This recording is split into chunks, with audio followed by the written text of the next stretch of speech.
आपदा राहत पैकेज की मांग को लेकर अमित शाह गडकरी से मिला हिमाचल बीजेपी का प्रतिनिधिमंडल। राज्यपाल शिव प्रताप शुक्ल की दो टूक, केंद्र के सामने मांग रखना सीएम की जिम्मेदारी, जयराम ठाकुर की नहीं। मंडी में खाई में गिरी एचआरटीसी बस, 7 लोगों की मौत, 22 घायल, सीएम ने जताया दुख।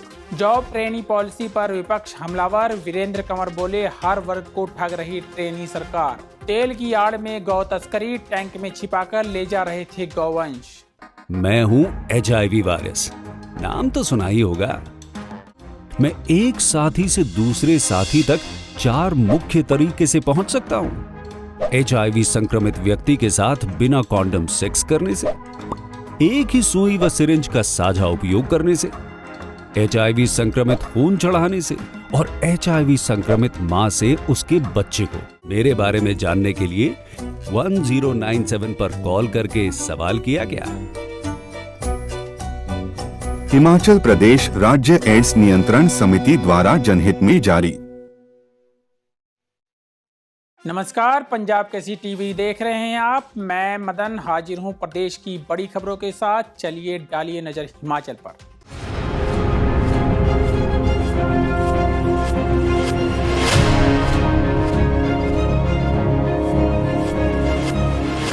पहली खबर का रुख करते हैं। प्रदेश में बीते दिनों आई प्राकृतिक आपदा से उबरने के लिए राहत पैकेज की मांग को लेकर हिमाचल प्रदेश भारतीय जनता पार्टी का एक प्रतिनिधिमंडल केंद्र सरकार के मंत्रीगणों से मिला। इस प्रतिनिधिमंडल में नेता प्रतिपक्ष जयराम ठाकुर और प्रदेश भाजपा अध्यक्ष राजीव बिंदल समेत सांसद और विधायक शामिल थे। राजीव बिंदल ने बताया कि सबसे पहले केंद्रीय स्वास्थ्य मंत्री जेपी नड्डा, जो कि भाजपा के राष्ट्रीय अध्यक्ष भी हैं, को मिलकर आपदा की स्थिति के बारे में अवगत कराया गया। नड्डा के नेतृत्व में यह प्रतिनिधिमंडल केंद्रीय सड़क परिवहन मंत्री नितिन गडकरी से मिला और विस्तार से प्रदेश में आई आपदा के संबंध में चर्चा की। इस दौरान नितिन गडकरी ने राष्ट्रीय राजमार्गों के रखरखाव और पुनर्निर्माण के लिए हर तरह की सहायता करने का वचन दिया। इसके बाद यह प्रतिनिधिमंडल केंद्रीय गृह मंत्री अमित शाह से मिला।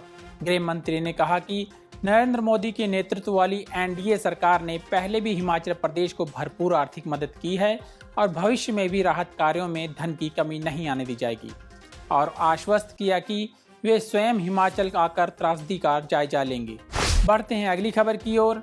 वाराणसी में आयोजित केंद्र सरकार के नशा मुक्त युवा विकसित भारत कार्यक्रम में हिस्सा लेने के बाद शिमला लौटे राज्यपाल शिव प्रताप शुक्ल ने जहां प्रदेश में तेजी से फैल रहे नशे रूपी जहर पर चिंता जताते हुए प्रदेश में नशा मुक्ति और पुनर्वास केंद्र नहीं खोले जाने पर नाराजगी जाहिर की, वहीं प्रदेश में आई आपदा को लेकर सुक्खू सरकार को जमकर घेरा। प्रदेश में आपदा के लिए केंद्रीय मदद व पुनर्वास में जमीन देने के मामले में राज्यपाल शिव प्रताप शुक्ल ने दो टूक जवाब दिया। उन्होंने कहा कि केंद्र के समक्ष प्रदेश की मांग उठाने की जिम्मेदारी मुख्यमंत्री की है, जयराम ठाकुर की नहीं। राज्यपाल ने कहा कि मुख्यमंत्री जब गृह मंत्री से मिलने गए थे तो वह जयराम ठाकुर को साथ लेकर जाते और अपनी बात रखते, लेकिन उन्होंने ऐसा नहीं किया। राज्यपाल ने कहा कि आपदा प्रभावितों के लिए जमीन केंद्र नहीं देगी और प्रभावितों को बसाने का काम भी प्रदेश सरकार को ही करना है। उन्होंने कहा कि केंद्र सरकार नुकसान का जायजा लेकर राहत देगी। इसके लिए केंद्र की टीम प्रदेश में आकर आकलन कर रही है। देखिए, मैं मुख्यमंत्री जी की इस बात से सहमत नहीं हूं कि जयराम जी अगर भारतीय जनता पार्टी के हैं और केंद्र में भारतीय जनता पार्टी की सरकार है तो मुख्यमंत्री जी ये कहें कि जयराम जी केंद्र सरकार से जाकर के बात करें। मुख्यमंत्री जी जब स्वयं गृह मंत्री से मिलने गए तो क्यों नहीं जयराम ठाकुर को लेकर के गए? वो तो मुख्यमंत्री हैं, वो लेकर के गए होते जयराम ठाकुर को। जयराम ठाकुर आना कहते तो बात करते। देखिए, ये बात नहीं है। सरकार किसी की भी हो, चाहे पक्ष की हो चाहे विपक्ष की हो, दोनों सरकारों को मिलकर के काम करना होता है। अगर यहाँ की सरकार केंद्र सरकार से इस बात की परमिशन मांगेगी तो निश्चित रूप से मुझे लगता है कि केंद्र सरकार को देना भी चाहिए, देगी भी। ये काम मुख्यमंत्री का है, जयराम ठाकुर का नहीं है, और इस नाते ये बात नहीं करनी चाहिए। क्या मुख्यमंत्री ने इस विषय में आपसे कोई बातचीत की थी? किस विषय में? जो वन भूमि के विषय में या केंद्र में प्रतिनिधियों से मिलने जा रहे हैं, हिमाचल की आपदा को लेकर कोई डिस्कशन आपसे भी मुख्यमंत्री ने किया था? नहीं, मुझसे मुख्यमंत्री की इस प्रकार की कोई वार्ता नहीं। इस पूरे प्रकरण में, इस पूरे आपदा में पहले कभी हुई हमने अपनी तरफ से जो संभव था रेड क्रॉस के माध्यम से सहायता जो है वह 3 गाड़ियों का भेजने के लिए वो किया था। आप लोग उसमें आए थे, झंडी दिखा कर भेज भी दिया गया था। अपने सेक्रेटरी से मैंने कहा भी है कि अन्य सामान भी उपलब्ध होता है तो उसको भी अब शीघ्र उसको भेजने का काम करें। लेकिन मुझसे किसी ने भी इस संदर्भ में बात करना। प्रदेश में मंडी जिले के सरकाघाट में आज सुबह एक दर्दनाक हादसा हो गया। हिमाचल पथ परिवहन निगम की एक बस सरकाघाट के मसरेन के पास गहरी खाई में जा गिरी। इस हादसे में 7 लोगों की मौत हो गई जबकि करीब 22 लोग घायल हुए हैं। हादसे में जान गंवाने वालों में 4 महिलाएं, एक 16 साल का लड़का और 2 पुरुष शामिल हैं। यह हादसा सुबह करीब 9 बजे मसरेन के त्रांगला गांव के पास एक मोड़ पर हुआ। हादसे की सूचना मिलते ही स्थानीय लोग, पुलिस प्रशासन और बचाव दल की टीमें मौके पर पहुंची और तुरंत बचाव कार्य में जुट गई। घायलों को निकालकर अस्पताल पहुंचाया गया। शुरुआती जानकारी के अनुसार चालक द्वारा मोड़ पर बस से नियंत्रण खोने के चलते यह दुर्घटना हुई है।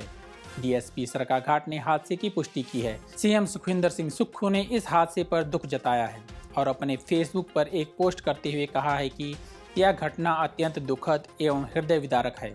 दुख की इस घड़ी में मैं दिवंगत जनों की आत्मा की शांति के लिए प्रार्थना करते हुए शोक संतप्त परिजनों के प्रति अपनी संवेदनाएं व्यक्त करता हूं। वहीं डिप्टी सीएम मुकेश अग्निहोत्री ने घटनास्थल का दौरा किया और अस्पताल में घायलों से मुलाकात कर उनका कुशलक्षेम जाना। प्रदेश की कांग्रेस सरकार की ट्रेनी जॉब नीति पर सियासी पारा चढ़ गया है और इस योजना को लेकर विपक्ष लगातार हमलावर है। प्रदेश बीजेपी प्रवक्ता रणधीर शर्मा और आशीष शर्मा ने जहां इस योजना को युवा विरोधी बताया है, वहीं भाजपा के वरिष्ठ नेता और पूर्व कैबिनेट मंत्री वीरेंद्र कंवर ने भी प्रदेश सरकार को घेरा है। उन्होंने तीखा तंज कसते हुए कहा कि प्रदेश में कर्मचारियों और बेरोजगारों को ठगने वाली ट्रेनी सरकार हर वर्ग को ठग रही है।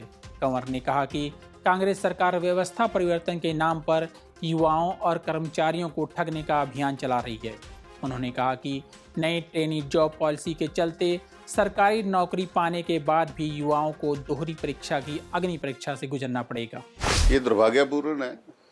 जो सरकार 2.5 वर्ष पहले ये कह कर के आई थी कि हम ओपीएस देंगे और हम कर्मचारियों की बेहतरी के लिए बहुत कुछ करेंगे, और कर्मचारियों ने भी दिल खोल करके कांग्रेस का जो था वो साथ दिया था।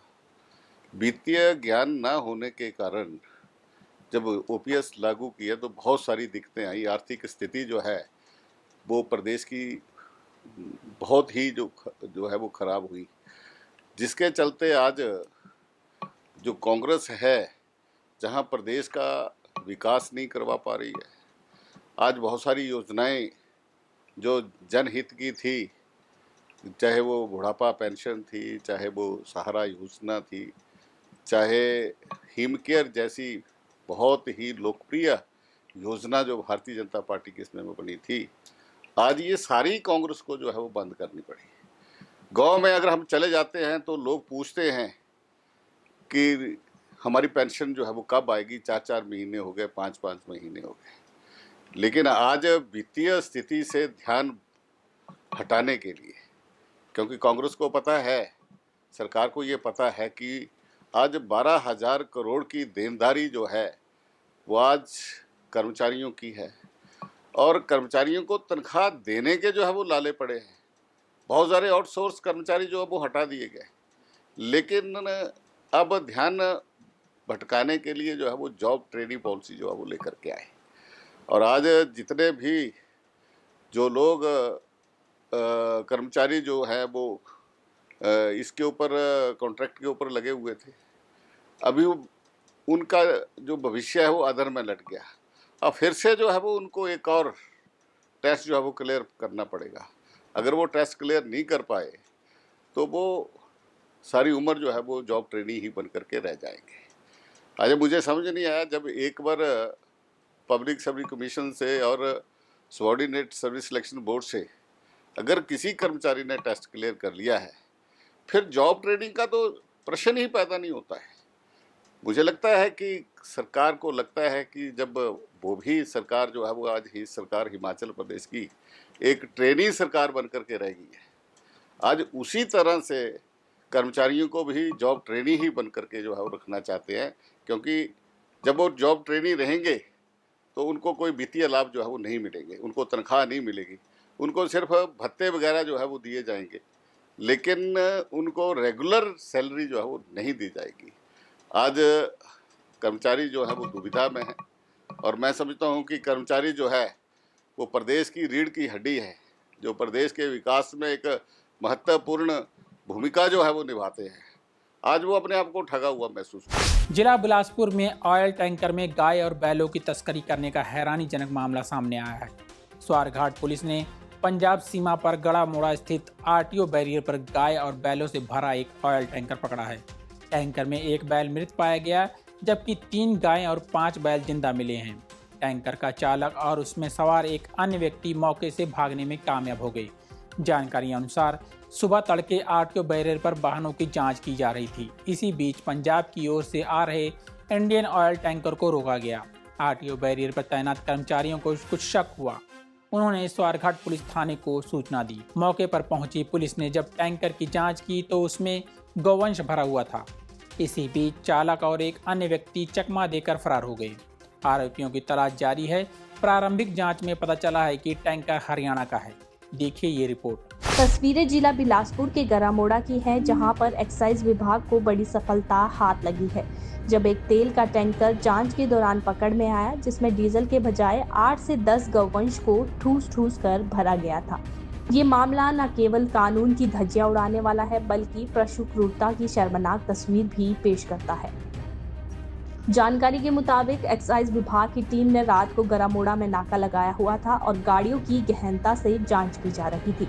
इसी दौरान एक डीजल टैंकर को जांच के लिए रुकने का इशारा किया गया, लेकिन चालक ने वाहन रोकने के बजाय तेज रफ्तार में भागना शुरू कर दिया। कुछ ही दूरी पर उसका संतुलन बिगड़ गया और टैंकर सड़क किनारे नाली में फंस गया।